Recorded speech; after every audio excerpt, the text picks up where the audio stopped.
이제 우리 모두를 사랑해봐.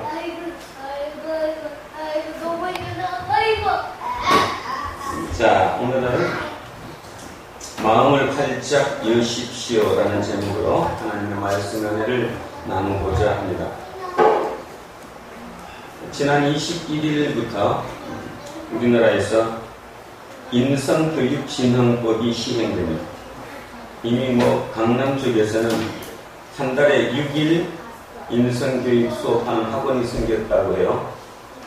60에서 70만 원이라고. 인성교육을 과연 학교에서 시험을 봐서 그것을 시험 과목에 넣는다고 해서 인성이 좋아질까? 저는 절대로 그렇게 되지 않을 것이라고 생각합니다. 또 한 권이 하나 생겼으니까 우리 정준이 강의 학원이 또 늘어났어요. 한 달에 6번을 가고 70만 원을 줘야 되는 그 학원이 먼저 생겼다면 참 심각한 얘기지요. 결국은 무엇이 문제입니까? 지금 뉴스를 틀어보시면 말도 안 되는 얘기가, 그러니까 전혀 어떻게 저럴 수 있을까 했던 얘기가 이 땅에는 다 나오고 있습니다. 근데 중요한 사실은 그런 일을 저지른 당사자가 그렇게 악인이냐 하면 우리가 얘기하는 악인 선인이라고 얘기할 때 그 사람이 참 악하다, 그렇지 않다라는 거죠. 그렇게 악한 사람이 아니라 주변 사람들이 보면 참 괜찮았던 사람이라는 것입니다. 그렇다면 결국은 뭐냐 하면 도대체 어떻게 인성을 바꿔야 될 것인가? 결국은 우리의 삶입니다. 삶. 그 삶이 그럼 어떻게 살아야 될 것이냐? 여러 가지가 있겠죠. 그 중에 우리는 오늘 이곳에 모인 우리는 예수 그리스도를 우리의 구주로 삼는다는 것. 그래서 우리는 모인 것입니다. 진정으로 내가 예수님을 구주로 모시고 살아가면 우리의 그 사는 모습으로 내가 알든 모르든 영향력을 미치는 그 영향력으로 모든 사람의 인성은 좋아지게 되는 거죠. 인성은 교육으로 해서 되지 않습니다. 사지선다로 찍어서 되지 않는다는 거죠. 그럴 정도로 지금 대한민국은 심각해졌다는 얘기라는 것을 지금 우리는 나타냅니다. 오늘 진짜 겸손한 마음으로 내 탓이라는 생각을 하셔야 합니다. 여러분 스스로 자기 탓이고 저 또한 전적으로 제 탓이라고 생각합니다. 제 탓으로 우리의 스스로를 탓하면서 도대체 하나님으로 왜 살아가지 못하는가에 대해 그 답으로 오늘 하나님의 말씀을 기억해 보고자 합니다. 우리는 그리스도의 직사라고 그랬습니다. 그 말의 의미는 하나님을 대신하는 삶. 예를 들어서 미포트 대사가 한국에 미국을 대표해서 와 있죠.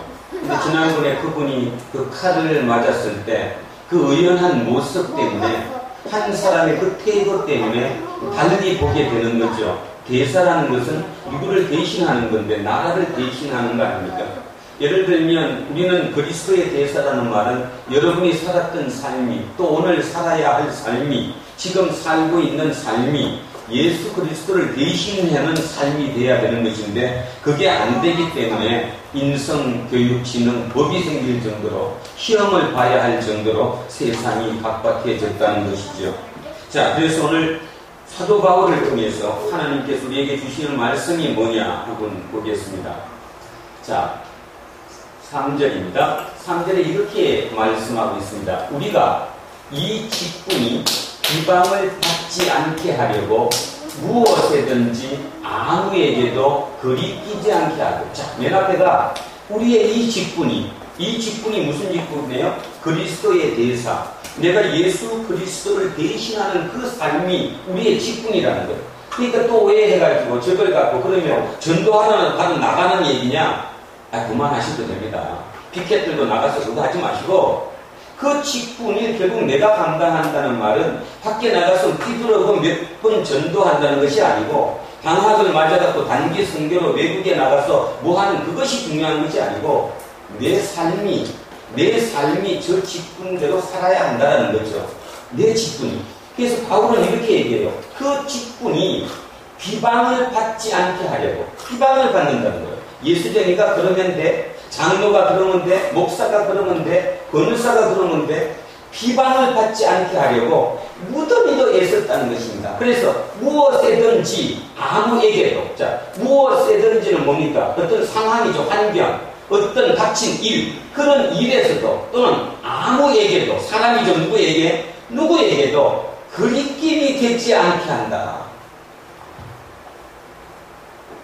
지난 한 주간 과연 우리는 안거리 끼었을까요? 여러분은 안거리 끼었습니까? 지난 주간에도 또 대한민국의 유명한 그리스도인이죠. 진짜 입으로 참 간증을 많이 하셨던 신원 에베네스 박성철 회장이 법정 구속됐습니다.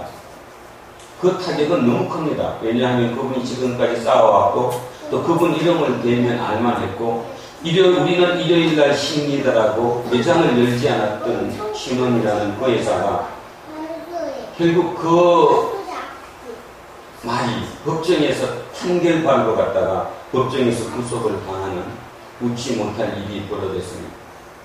그래서 뭐라고 나오느냐 하면 이렇게 나오는데요.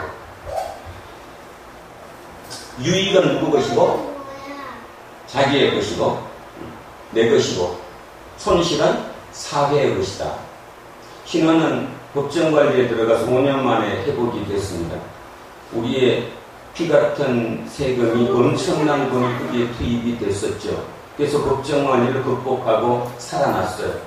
법정관리에 들어가면 기업의 오너는 자기 전 재산을 다 넣는 것입니다. 왜냐하면 자기 잘못으로 그게 일어났기 때문에. 그러면 법정관리의 뜻이 뭐예요? 국가가 국민의 세금으로 그 기업을 다 죽어버리면 그 기업의 근로자들이나 손해가 너무 많으니까 국가 돈으로 그걸 살리는 거죠. 근데 그때 뒤로 300억을 빼에 들렸더니 300억을. 그래서 5년 만에 살아나니까 그 돈으로 자기의 친지들과 자기 주변 사람들을 동원해서 주식을 사들여서 최대 주주가 되어가지고 지난번 주주총회에서 다시 대표이사로 올랐었습니다. 정부는 빤히 그걸 아는데 놔두겠어요? 결국 법정 구속까지 갔습니다. 욕심이, 인간의 욕심이. 아마 저는 그렇게 생각합니다. 아마 그분이 올 2월달, 3월달에 주주총회에서 다시 대표이사가 되면서 아마 모르긴 몰라도 교회에다가 엄청난 감사 헌금을 했겠죠. 하나님 감사합니다. 다시 이 기업을 내게 돌려주셔서 분명히 그랬을 것이라고 믿습니다. 오늘 우리는 진짜 심각히 이 3절을 보셔야 합니다. 사도 바울이 자기 얘기를 하는 겁니다. 우리가 이 직분을, 내가 예수쟁이라고 하는 이 직분을 비방받지 않게 하려고, 누구한테인가 말씨가 되지 않게 하려고 무엇이든지 아무에게도, 사람에게도 어떤 일에게도 그리끼지 않게 하기 위해서 애써왔다. 오직 모든 일에 하나님의 일꾼으로 자천하여, 모든 일에 내가 스스로 자천했대요. 우리 한민이 요새 이제 자천서를 쓰죠. 대학을 가기 위해서 나는 이러한 사람이라고 써요. 자기소개서. 그게 자천이잖아. 그래서 지금 자천이라는 말이 자기소개서 아닙니까? 누구든 자기가 자기소개를 할 때는 나쁜 점 다 빼요. 좋은 점만 보여가 쓰지. 그것도 아주 피크로. 타인한테 주는 추천서도 마찬가지고요. 좋은 말만 골라서 씁니다. 그래서 그 바울은 자기가 자천서를 쓰지 않았던 사람이에요. 그런데 보세요. 모든 일에 하나님의 일꾼이라는 그 점에 대해서는 내가 내 스스로 밝힌다. 누구한테든 나는 하나님의 사람이라고 뒤로 숨지 않는다는 거죠. 그래서 제일 중요한 거, 많이 견디는 것과, 가지고 계신 분은 거기다가 줄쳐놓으십시오. 많이 견디는 것과, 많이 견딘다. 견디는 게 뭐죠? 견디는 게 어제도 견뎠고 오늘도 지금 견뎌야 하고 내일도 우리는 견뎌야 합니다. 근데 사람이 못 견디는 게 왜 못 견디죠? 우리가 왜 못 견뎌야 하죠? 뭐를 막 못 견뎌 하면 막 그냥 미치잖아요. 못 견뎌 하잖아. 왜 못 견뎌 하죠? 속상하니까. 속상하니까.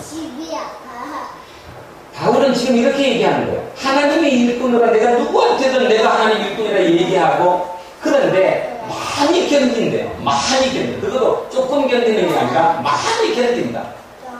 무슨 뜻입니까? 엄청나게 속상하다는 것입니다.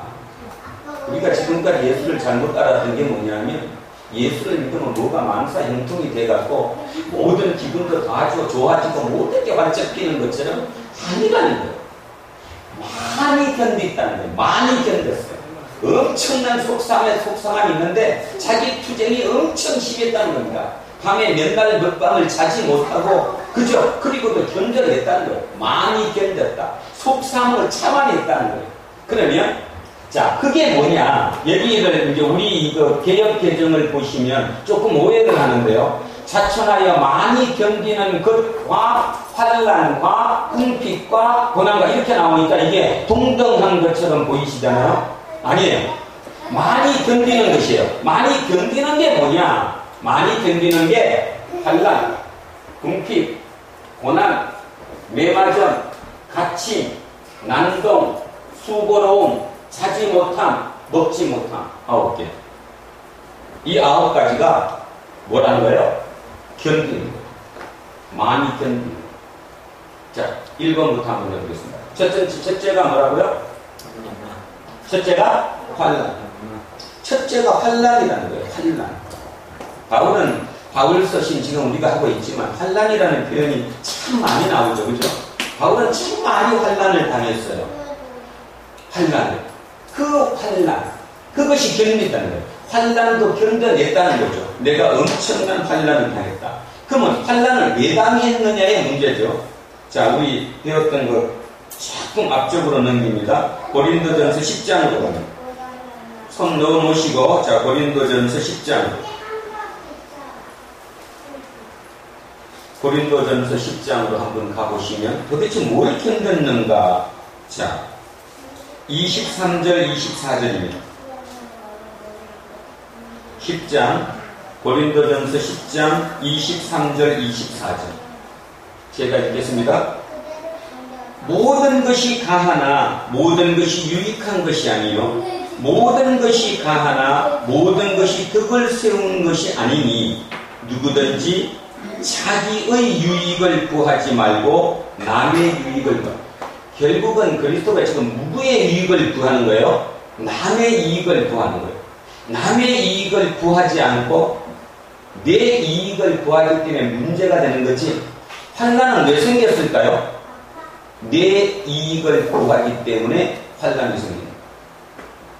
환난은 내 이익을 구하기 때문에 환난이 생깁니다.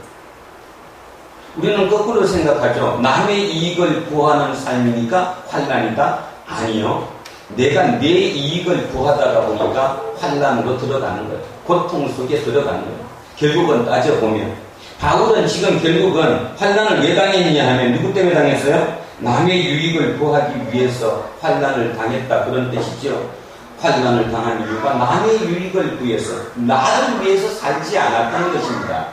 그래서 엄청난 환난을 당했대요. 두 번째 궁핍했대요. 궁핍. 요즘은 우리는 예수 믿는 사람이 궁핍하면 저주받았다고 생각하죠. 그래서 헌금도 적게 하면 저주받아서 못하는 거예요. 그러니까 빨리 하려면 뭔지 알고. 사단입니다. 사단. 성경을 진짜 읽은 건 사단이지 그게 하나님일 수가 없어요. 궁핍할 수 있다는 겁니다. 우리는 충분히 궁핍할 수 있어요. 그 다음에 고난당했어요. 고난. 자, 고난당한 예를 들어보면 고린도후서 앞으로 살짝 1장 8절 우리 지난번에 읽었던 거 고린도후서 1장 8절로 가면 앞쪽으로 살짝 보면 우리 첫째 했던 건데 자 1장 8절 제가 읽어볼게요. 어떤 고난이었나 보니까 형제들아 우리가 아시아에서 당한 환난을 너희가 모르기를 원하지 아니하노니 힘에 겹도록 심한 고난을 당하여 어떻게 됐어요? 살 소망까지 끊어졌대요. 살 소망까지 끊어졌대요. 뭐예요? 자살하고 싶었다는 거죠. 죽고 싶었어요. 너무너무 힘들었어. 그래서 이 고난은 어떤 것이냐 하면 이렇게 좁혀드는 거예요. 좁혀. 나를 막 완전히 그냥 뭔가가 쫙 이렇게 좁혀드는 거예요. 그 다음에 지진한 신강은 한 거 있죠? 4장 8절에 우리가 사방으로 뭐 쌓인다고 했어요? 우겨 싸움을 다닌다. 그게 고난이에요. 고난. 그래서 고난의 원 의미는 형무소의 독방이라는 거죠. 독방.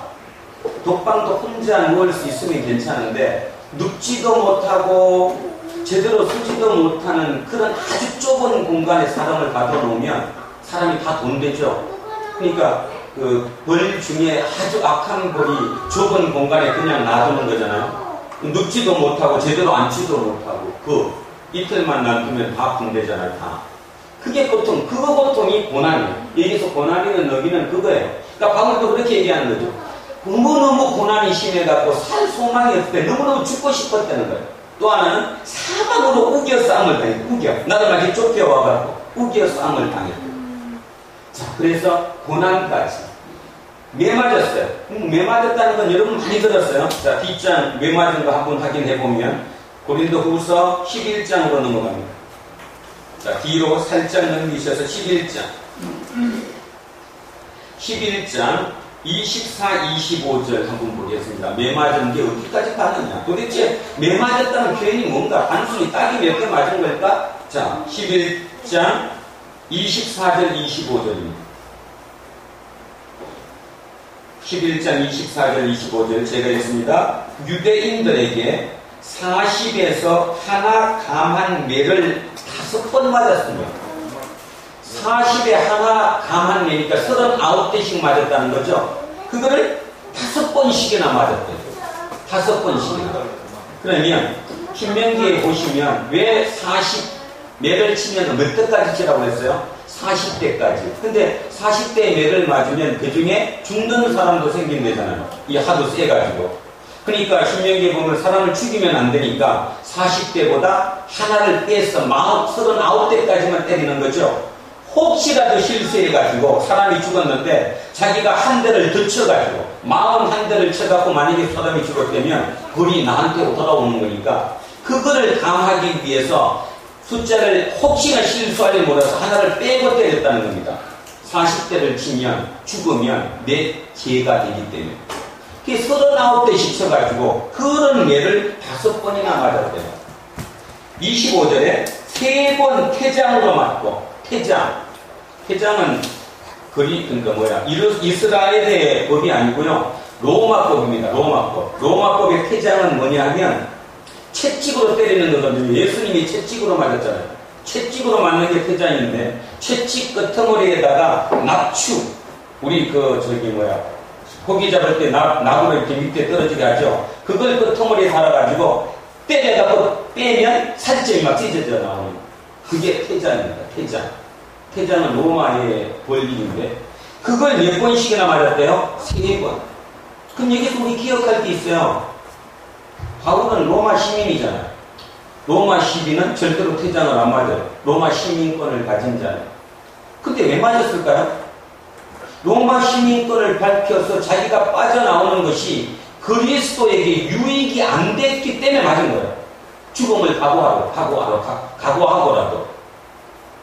그죠? 안 그러면 때리는 사람한테 나는 로마 시민이다 그럼 못 때리게 돼 있는 거니까.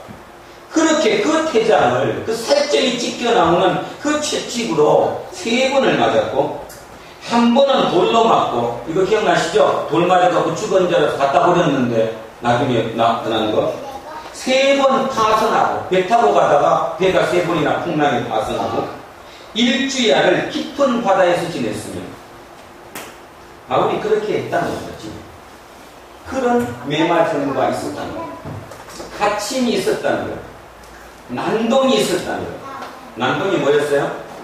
이 사람이 난동꾼을 부린 게 아니라 그리스도를 전했는데 이 사람 때문에 다른 사람이 포효가 일어날 수 있잖아요. 그러니까 결국 주동자가 되어버렸어요. 그죠? 거꾸로 주동자가 아닌 사람이 그 사람 때문에 난동이 일어났기 때문에 그런 일도 당했고요. 수고로움. 저는 이 수고로움이라는 이 표현이 그냥 눈물 날 정도로 감사합니다. 뭔 말이냐, 이게 피곤하다는 거거든요. 수고로움이라는 표현된 적이 뭐라고요? 피곤하다. 그래도 이해 안 가면 우리 막 몸을 혹사시켜도 힘이 아주 들면 진 빠진다고 그러잖아요. 장로님 일하시고 막 너무 지쳐버리면 진이 다 빠져서 그냥 아무 데나 들어놓고 싶은 그 상태. 그걸 수고로움이라고 얘기했어요. 바울은 진이 빠졌어요. 너무너무 피곤해요. 그런 것까지, 그 수고로움, 피곤함까지 그 다음에 자지 못함. 자지 못하는 건 왜 그런가 하면 바울이 다닐 때 도보로 다녔잖아요. 그때는요. 지금처럼 자동차를 다니는 게 아니니까 도보로 다니다가 보면 다음 길로 갈 때 노숙도 할 수밖에 없잖아요. 노숙이 되면 거기는 지중해 지역이기 때문에 밤이 되면 추워요. 햇빛이 비다가 도로 밤에 추우니까 그냥 길거리에서 자기는 어렵죠. 그래서 그 자지 못한 게 있었다는 거예요. 먹지 못하면 충분히 이해가죠. 저런 상황에서 누가 다 먹여줬겠습니까? 이렇게 9가지 이런 일을 견뎌냈다는 거예요. 자, 그래서 9가지 한 번만 다 같이 읽습니다. 첫 번째 뭐라고요? 환난. 두 번째 궁핍. 세 번째 고난. 네 번째 매맞음. 다섯 번째 다침. 여섯 번째 난도. 일곱 번째 수고로움. 피곤함. 여덟 번째 자지 못함. 아홉 번째 먹지 못함. 이거를 견뎌냈다는 겁니다. 그것도 많이 견뎠다는 거예요. 예수 못 믿겠죠, 그죠? 예수 못 믿지. 우리는 저거 없애려고 예수 믿는데 기도하면 저거 없애줄 거니까. 자, 바울은 이렇게 그 모든 것을 속에서 내 속사람이 그렇게 컸음에도 불구하고 결국 이거를 이겨냈다. 견뎌냈다. 왜냐하면 하나님의 일꾼이었기 때문에. 나 때문에 하나님을 욕되게 할 수 없기 때문에. 그래서 이거를 이겨냈다 하는 거예요. 자, 6절 갑니다. 그래서 그런 가운데서도, 자, 가운데서다. 여기 가지고 계신 분은 가운데서도를 동그라미 쳐놓으시고, 그러니까 그렇게 9가지를 견뎌내는 그 중에도 그런 가운데서 나는 어떻게 살았냐 하면 지킨 게 깨끗함을 지켰어요. 깨끗함이 뭘까요? 순수함을 지켰다는 거예요. 예수쟁이로서 말씀에 입각해서 그 순수함을 내가 지켰다는 거예요. 두 번째 지킨 게 지식을 지켰다는 거예요. 지식이 뭐냐 하면 여기서 지식은 예수 그리스도의 사랑의 깊이에요. 저런 일을 하다가 보니까 우리 같으면 거꾸로 예수를 버릴 것 같은데 거꾸로 그 가운데서 살아계신 예수님이 나한테 역사하신 그 사랑이 절로 내 속에 깊어지는 거예요. 저는 요즘 조금, 그러니까 이런 점에서 조금 알 것 같아요. 아, 예수님의 사랑. 오늘도 예수님 때문에 저는 이 자리에 서 있습니다. 예수님의 사랑 때문에, 예수님의 자기 사심 때문에, 예수님의 도우심 때문에. 세상적으로 사지면 도저히 쓸 수 없는데도 불구하고 예수님의 사랑 때문에. 그러니까 역설인 거죠. 좋은 상태에서 예수님이 나를 축복했다가 아니라 저 많은 힘든 그 고통과 고난과 저 속에서도 저걸 견뎌내는 속에서 하나님에 대한 지식은 더 커졌다는 얘기입니다. 그 다음에 세 번째가 그런 가운데서 나는 오래 참았다는 거예요. 오래 참으면 우리 예전에 했어요. 성령의 열매죠. 성령님이 내게 함께 하셨기 때문에 그걸 오래 참을 수 있었다는 거예요. 그 다음에 자비함과 하나님의 사랑과 성령의 감화와 그 다음에 거짓 없는 사랑과 거짓 없는 사랑이라는 말은 거짓 없는 사랑과 거짓이 없대요. 뭡니까? 저게 없다라는 거죠. 바리새인처럼 겉으로 드러내는 건 뭐죠, 그거? 미선이 없다라는 거죠. 미선이 없는 거예요. 진짜 순수한 거짓이 없는 그 사랑과 진리의 말씀과 말씀이 곧 뭐예요? 진리예요. 이 말씀대로 내가 살라고 했더니 그 속에 역사가 일어나서 내가 저걸 견뎌내게 됐다는 겁니다. 내 힘으로 견뎌낸 것이 아니라 말씀 때문에 견뎌낸 거예요. 말씀이 곧 진리라는 거예요. 말씀이 진리. 세상이 진리가 아니고 대박을 맞은 것이 진리가 아니고 진짜 기도를 많이 했더니 진리가 아니고 말씀대로 살았더니 거기가 진리가 일어나는 거예요. 그래서 견뎌냈어요. 그 다음에 하나님의 능력으로 뭐 오늘도 마찬가지 여러분이나 저나 하나님의 능력 없이 하루도 지금 살 수 없으니까 이렇게 얘기하는 사람이 있겠죠. 나는 내대로 잘 살았다. 아니요. 뒤돌아 보십시오. 여러분의 삶을 한번 뒤돌아 본다면 과연 지금 살고 있는 게 하나님의 능력이 없었을까? 없어서 지금 그렇게 사실 수 있을까? 능력입니다. 그 다음에 의의 무기를 가졌대요. 의의 무기. 우리 잘 알고 있는 에베소서로 가보겠습니다. 에베소서 의의 무기로 가면 에베소서의 6장. 자, 뒤로 조금 넘기시면 돼요. 조금 넘기셔서 에베소서 6장.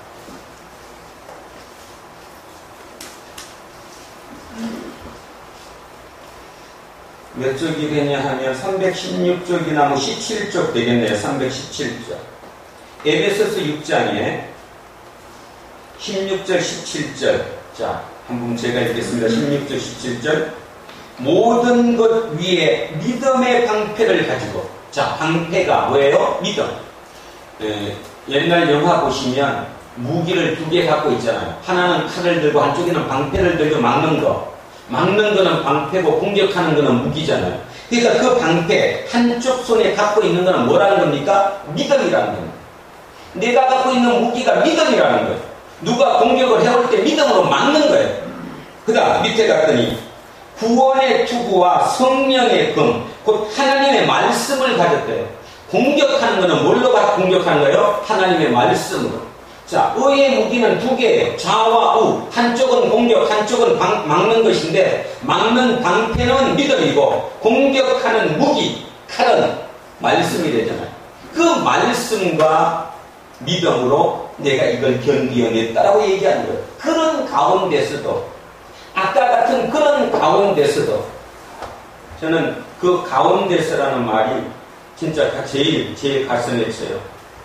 예전에는 제가 미리 알았더라면 제 30대 때, 아니 40대 초반이라도 조금이라도 더 먼저 정확하게 이 예수가 누군지를 알았더라면 지금 저는 조금 더 나아졌을지 않을까. 제 개인적일 뿐만 아니라 제 가족도, 아니면 제가 미쳤던, 영향을 미쳤던 그 모든 사람들도 더 좋았을 것이다 라고 생각합니다. 너무 늦은 나이에 처음에 알았던 예수가 말씀대로 알지 못하고 어떤 신비한 예수, 나한테 힘을 주는 예수, 능력의 예수, 병을 고쳐주는 예수, 거기에 제가 너무 많은 시간을 빼앗겼다는 생각이 요즘 와서 절로 듭니다. 이런 문장을 읽을 때마다. 그러면 성경에 옛날에 이 문장이 없었어요? 옛날에 이 문장 똑같이 있었어요. 글자 토시가 안 바뀌고 이 문장이 그대로 있었는데 그때는 그게 제대로 보이지 않았다는 거죠. 그렇게 읽지를 못하고 다른 각도로 읽었다는 것입니다. 그래서 여러분은 어쩔지 모르는데 저는 진짜로 속 깊은 마음으로 눈물 나게 고맙습니다. 하나님이 그래도 나를 깨닫게 해주셔서 이 힘든 가운데서도, 만약에 제가 진짜 초기처럼 그 힘을 가지고 나도 멋진 목사가 될 수 있다, 유명한 목사가 될 수 있다, 큰 교회를 만들 수 있다, 그래서 하나님께 영광 돌린다는 그 믿음을 가지고 진짜 술술 잘 풀려서 지금 200명이라도 300명이라도 되는 목회 활동을 있다면 아마 이병선이는 대단했을 것 같습니다. 돌이켜보면. 근데 삶이 너무 힘들고 자식도 힘들고 부모도 힘들고 모든 게 내 뜻대로 되는 게 아무것도 없고, 그렇다고 내가 잘못 산 것도 아닌데 내 스스로 생각해보면 단지 방향이 틀렸었던 것 뿐인데 내가 어떤 의도를 가지고 악을 행한 것도 없었고, 남의 뒤통수를 쳐갖고 돈을 더 벌자 하지도 않았고, 거짓말을 사기쳐갖고 성도들을 오인에 빠지게 한 적도 없었는데, 그럼에도 불구하고 여기 온 이 입장에서 보면 너무너무 절실하게 감사하다는 거죠. 쇼맨십 아닙니다. 진정으로 들으셨으면 고맙겠습니다. 진정으로 제 그 마음을 진정으로 진짜 고맙습니다. 그래서 그렇게 지금 그 무기를 가지고 아까 그 견디는 것을 이겨냈다는 거예요. 그랬더니 어떤 일이 벌어졌냐 하면 영광과 욕됨이걸 했대요. 이건 이해가시죠? 영광스럽고 욕됨. 내가 남한테 욕도 먹고 또 거꾸로 영광이 되고, 또 악한 이름과 아름다운 이름으로 그러합니다. 제가 이제 오해스러운데요. 이건 이 말이에요. 악한 이름이라 말은 내 평판이 나 나빴어요. 이병선 나쁜 놈이야. 그 목사도 아니야. 그런 평판과 또 아름다운 평판. 그 양반 진짜 목사야. 사람 참 목사다워. 그런 평판. 여러분도 마찬가지 아닙니까? 내가 아무리 아름다운 평판을 받고 싶어도 때에 따라서 사람들은 나한테 욕하는 사람 많아요. 장로님도 있죠, 그죠? 살아가면서 이문수 그 사람 그렇게 좋지 않아 할 수 있는 사람이 있다는 거예요. 아무리 내가 했더라도 그 모든 거, 악한 이런, 나쁜 평판, 아름다운 이런, 좋은 평판, 그 모든 것조차도 그냥 내가 잘 넘어갔다는 거죠. 우리는 속이는 자 같으나 참되고, 결론이 이거죠. 바울은 공격당했잖아요. 저 사람이 속이는 자. 누구한테? 거짓 선지자한테. 거짓 선지자들은 우리가 옳고 저 사람은 나쁘다. 저 사람은 사도도 아니다. 저 사람은 예수의 제자도 아니다. 본 적도 없다. 이렇게 공격할 때도 너네들은 내가 너희들을 속이는 자 같다고 하지만 나는 참되다. 무명한 자 같으나 유명한 자. 무명한 자라는 말이 뭐예요? 이름 없는 자니까 시키면서 무시당하는 자랍니다. 세상에서 무시당하는 것 같지만 유명한 자예요. 누구에게는? 하나님에게는 인정받는 자라는 거예요. 여러분 이게 해야 됩니다. 여러분 세상에서 무시당하죠? 당해야 합니다. 그러나 누구한테는 무시당하면 안 돼요? 하나님께 무시당하면 안 돼요. 하나님은 여러분을 인정하셔야 돼요. 세상에서 무시당할 수 있지만 하나님께 무시당하면 안 돼요. 거꾸로 하면 안 돼요. 세상에서 인정을 받고 하나님께 무시당한다? 그럼 말이 안 되는 거예요. 거꾸로 하면 내가 무시당하는 것 같지만 나는 하나님께는 인정받는 자라는 거예요. 죽은 자 같으나 보라 우리가 살아있고 징계를 받는 자 같으나 죽임을 당하지 않는다고. 이한데 근심하는 자 같으나 항상 기뻐하고. 근심하는 자 같으나, 그렇죠, 근심하는 것 같죠. 세상 사람들이 보면 야, 너 지금 나이가 몇인데 그렇게 살아도 되겠냐? 그럴 수 있겠죠. 뭐 여기 아마 대부분 다 그럴 것 같아. 대부분 다. 사람들한테 그렇게 받겠죠. 너 그렇게 살아갔고 너 나중에 어떻게 살래? 근심하는 자 같지만 우리는 속 깊은 이 깊은 이 내 속에 뭐가 있어요? 기쁨이 있다는 거예요. 어떤 기쁨? 구원받은 자의 기쁨, 내가 하나님의 자녀라는 기쁨, 내가 천국 백성이라는 기쁨, 내 속에 영생이 있다는 기쁨, 그 기쁨 때문에 나는 기뻐할 수 있는 거예요.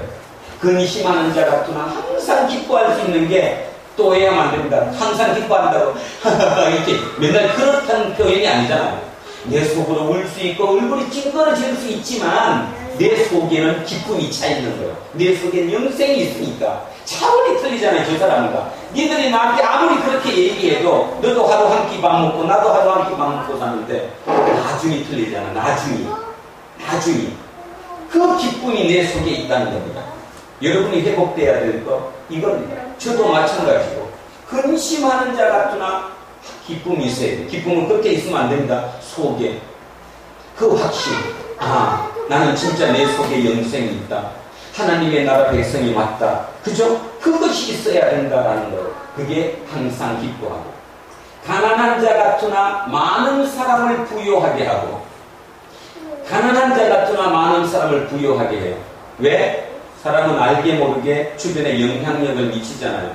여러분 살았던 어저께 하루의 삶이, 지난 한 주간의 삶이 여러분이 알게든 모르게든 주변에 누군가에게 영향을 미쳤죠. 심지어는 길거리에 지나가는 누군가에게 내 얼굴이 그 사람에게 희망이 될 수도 있어요. 여러분은 못 느꼈는가 모르는데 저는 간혹 가다가 이렇게 밖에 차를 타고 가다가 하다 보면 이쁜 여자 있잖아. 전지현, 고소영 이렇게 이쁜 여자들이 그 뭐지? 진짜 입는 광고의 모습, 그 모습을 보면서도 미소 띌 수 있잖아요.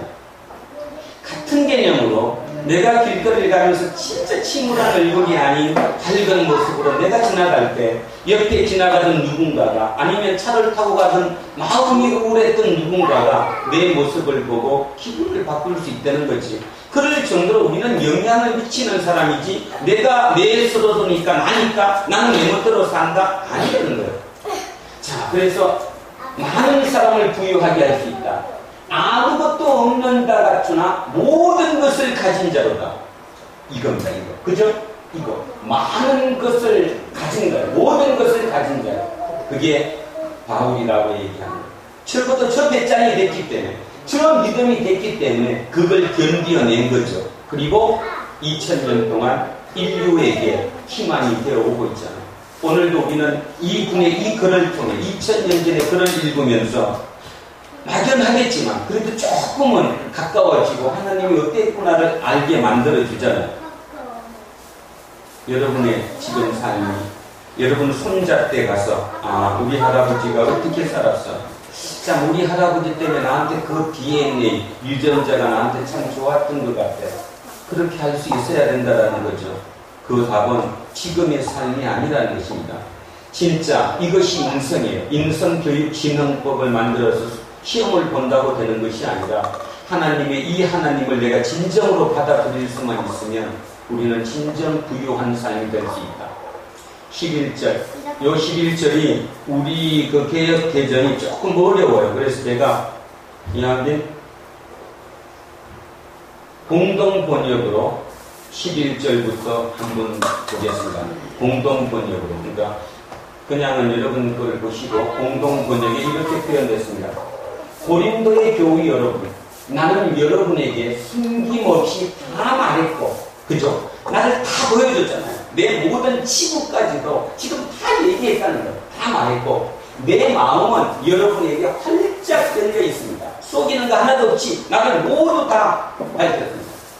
여러분을 대하는 우리의 마음이 옹색한 것이 아니라 여러분이 자기 마음을 스스로 옹색하게 만들었습니다. 이 중에도 있죠.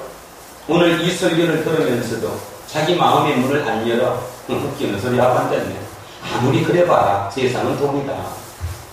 하나님이 축복해서 돈복을 줘야, 그치? 가족도 살고 뭐도 살지. 분명히 있을 것입니다. 이 중에. 여러분 문을 안 열었다는 거예요. 여러분이 문을 안 열었어요. 여러분이 문을 열지 않고 그저 거꾸로 웃기는 소리 하고 있지 마라. 그리고 쳐다본다면 답이 없는 거죠. 지금 그 얘기 하는 거예요. 그 얘기. 나는 내 모든 얘기를 너네들한테 다 얘기했다. 어찌 보면 득되지 않는 얘기 아니에요.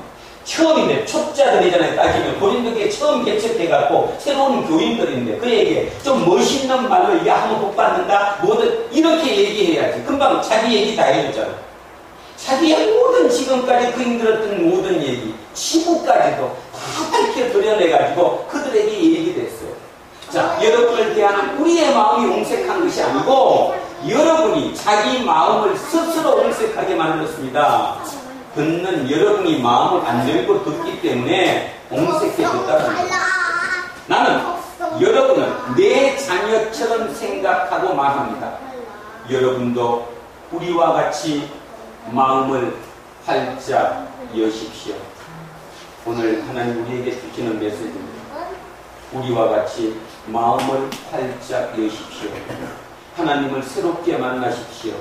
지금까지 만났던 그 하나님에서 조금 더 확장된 그 하나님을 만나십시오. 성경에서 내 말이 조금 거리낌이 오더라도 그분이 진짜 하나님이시구나. 나를 열고 그를 받아들이십시오. 지금 그렇게 얘기하는 겁니다. 자, 제가 다시 한번 읽겠습니다. 이렇게 얘기합니다. 두란노 교회의 교우 여러분, 나는 여러분에게 숨김없이 다 말했고 내 마음은 여러분에게 활짝 열려 있습니다. 여러분을 대하는 우리의 마음이 옹색한 것이 아니라 여러분이 자기 마음을 스스로 옹색하게 만들었습니다. 안 여니까 내가 듣고 싶은 얘기만 들으려고 그러니까 나는 여러분을 내 자녀처럼 생각하고 말합니다. 여러분도 우리와 같이 마음을 활짝 여십시오. 아멘. 오늘 하나님의 말씀을 진정으로 들었습니다. 저를 비롯한 여기에 있는 어느 누구분도 진정으로 이 바울처럼 살아가지를 못합니다. 바울은 근데 왜 그걸 살았을까요? 바울의 젊은 시절도 우리보다 더 욕망이 강했고 세상적인 성공을 지향했던 사람입니다. 그가 왜 이렇게 됐을까요에 대한 의문을 한 번쯤 가져보셔야 합니다. 그래서 그가 쓴 그 글이 성경이 됐다는 사실도 알아보셔야 합니다. 그것 없이 맨날 구약에서 얘기했던 복 받으라, 뭐 하면 뭐 해준다라고 하는 그런 것에서 조금은 벗어나야 되지 않을까 생각합니다. 왜냐하면 영원하니까, 우리는 영생이 있으니까, 이 땅의 삶이 절대로 끝이 아니니까 여기에 매달고 살지 않았으면 좋겠습니다. 인성교육진흥법이 적어도 우리 교회에서만큼은 시험 보는 시험 과목이 아니라 그냥 누구든지 보면 당연히 100점을 맞을 수 있는, 공부를 해서 100점을 맞는 것이 아니라 그냥 봐도 당연한 것처럼 그런 우리의 삶이 되었으면 참으로 좋겠습니다. 그래서 여기에 있는 우리 정준이부터 시작해서 우리의 모든 자녀들, 그들의 삶이 그래도 쟤네 또래 중에서는 손가락질을 받더라도 어떻게 애들이 저렇게 손에 터졌어, 물러 터졌어, 쟤들 저렇게 어떡하려고 그래, 그런 소리를 듣더라도 그것이 바로 저들이 영생할 수 있는 길임을 우리가 믿어줘야 한다는 거죠. 그것이 되지 않으면 다른 어느 답도 우리에게는 없다는 것을 생각합니다. 깊은 책임감을 느끼며 오늘 하나님의 말씀을 우리 속 깊이 새기는 저와 여러분 되었으면 참으로 고맙겠습니다. 기도하겠습니다.